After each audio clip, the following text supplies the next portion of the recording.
Ar esate ką nors girdėję apie Adelę Dirsytę? Ne. Nesu girdėjęs. Ne. Beatričė Grincevičiūtė. Nesu. Ne. Girdėta. Ne. Žinau. Kas jinai buvo? Neatsimenu, bet turiu knygų kokias 3. Ir galimai akloji. Felicija Bortkevičienė. Girdėta, bet nežinau, kas to čia. Nesu. Gražus vardas, bet negirdėtas.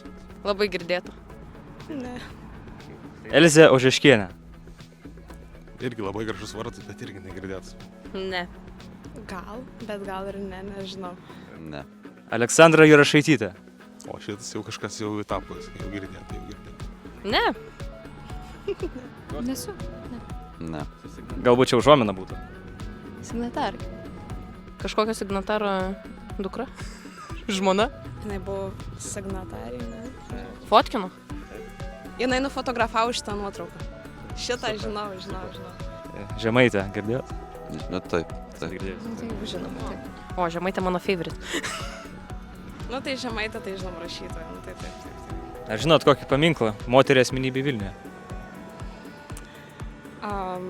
Nežinau vieną paminklą, kur yra moteris kanklininkė Lazdynuose.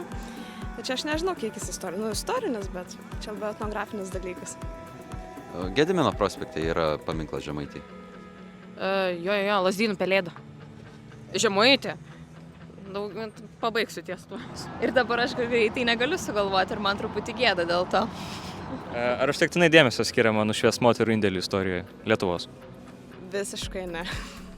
Manau, kad dėmesio galima būtų skirti ir daugiau, jeigu atrinkti tam tikras tinkamas asmenybės. O ar atkreipi dėmesį, kad daugumai istorijos pamokų kalbama labiau apie vyrų pasiekimus? Ar labiau tolygiai buvo skiriama abiejom lytim? Istorijos pamokos labai priklauso nuo mokytojo, nuo dėstytojo, kiek jie atkreipia dėmesį į tai.